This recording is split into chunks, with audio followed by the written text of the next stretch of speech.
So I want to conclude this with this example. Let's say that we have a density function here.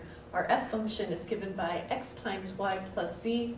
And let's say that our parameterization of a surface, phi of uv, is given by 2 cosine u, 2 sine u, v. And notice that our u's are going from 0 to 2 pi, and our v's are going from 0 to 3. Let's recall that this is exactly the parameterization that we saw earlier of this cylinder, only we're chopping off the cylinder so that the height of the cylinder goes from 0 to 3. So it's 3 tall. One of the reasons why I want to revisit this is because I realized that I made an error in the previous example of this, and I want to rectify that error. There's a missing negative sign. Not that it's the end of the world, but for completion's sake, now you will see it without the error. So let's go ahead and compute all of the pieces that we need. The first piece that we need is to be able to compute the normal vector, which is the cross product of tu and tv. So we have to compute both tu and tv. And briefly, tu is the partial derivative with respect to u, which in this case is negative 2 sine u, 2 cosine u, and the partial with respect to u of v is just 0. Similarly, t sub v is equal to 0, 0, 1, because the partials of these derivatives are just 0. And when I compute the cross product, n, which is equal to the cross product of tu and tv, that's going to be equal to the determinant of the matrix, ijk, negative 2 sine u, 2 cosine u, 0, 0, 0, 1.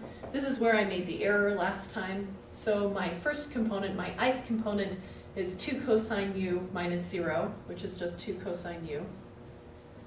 But then my jth component should be the negative of 2 sine u minus 0. Or the negative of negative 2 sine u, so I should just get out 2 sine u. This was the error that I made previously. And then k, the component is just 0. So now I've rectified that error. I found what the normal vector is. And now I'm going to revisit the fact that we are looking to find the total mass of this cylinder when we have this variable density. So recall that the mass of this cylinder with the variable density is going to be a double integral as u's go from 0 to 2 pi, as v goes from 0 to 3, of f of phi of u and v. And so I'm going to plug this function into this function and see what we get out. So when I plug this function into this function, I see that my x component is equal to 2 cosine u. My y component is equal to 2 sine u. And my z component is equal to just v. Maybe I should put parentheses around the whole thing. And I have to take this, so this is evaluating what my density is at each place on the carpet, but then I have to multiply by the magnitude of my normal vector. And I left my normal vector up here so I would know what is the magnitude of this normal vector. It's going to be the square root of 2 cosine u all squared plus 2 sine u all squared. And so I can factor out the 2 squared, and the 2 squared is a 4, and I get cosine squared u plus sine squared u. That addition is just equal to 1, and this simplifies to just being equal to 2. So in this case, I'm not even going to write it here, that the magnitude of my normal vector, I was lucky, it's just a constant 2.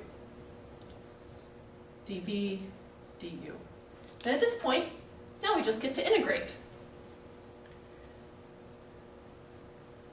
So when I integrate this, I have this sort of, well, first let's integrate with respect to v, because that's the first thing that we need to do. And we can simplify what this looks like a little bit. I have 2 times 2 times 2, which is 8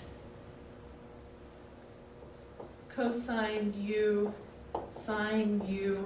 And when I take the derivative with respect to v, I treat this as a constant, and I just multiply a v out front, plus 1/2 v squared, evaluated as v goes from 0 to 3. So this ends up being 3 times 8 is 24 cosine u sine u.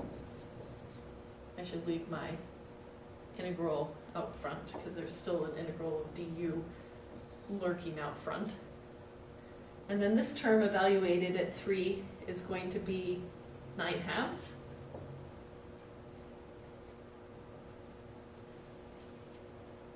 So my final step, I need to integrate this. This term is really easy to integrate. This term is a little harder. I'm actually going to do a trick and do these piece by piece. And I can see that here I can do a u substitution, although maybe I should call it a w substitution because we already have u's going on here. That if I let the sine of u equal my w, then the cosine of u du is my dw. And this ends up just being the integral of 24 w dw plus the integral of, this is easy to integrate, so the integral of 9/2 du. I broke it up into 2 different pieces. I did a u substitution on that piece, which was actually a w substitution. This I'm now going to integrate, and when I integrate it, I'm going to start back up top because I've totally run out of room at the bottom. And so starting up top, I see that when I integrate this with respect to w, I'm going to get 24 times 1/2 w squared, evaluated from where u was equal to 0 to 2 pi. So I need to change those back so that those are u's. Plus 9/2 u. I'm integrating this term with respect to u, evaluated as u goes from 0 to 2 pi. So when I substitute u back in, recall our w was equal to sine of u. So now when I plug in 2 pi, the sine of 2 pi is actually just 0, which is really boring, and the sine of 0 is also equal to 0, so this term all just turns out to be 0. This term, when I evaluate u equal to 2 pi, I get 9/2 of 2 pi, which is equal to 9 pi, minus 0, and my final answer is just 9 pi. Sorry that that integration got a little messy looking, but it's just integration at that point. Maybe that's sort of the boring part. Thanks so much.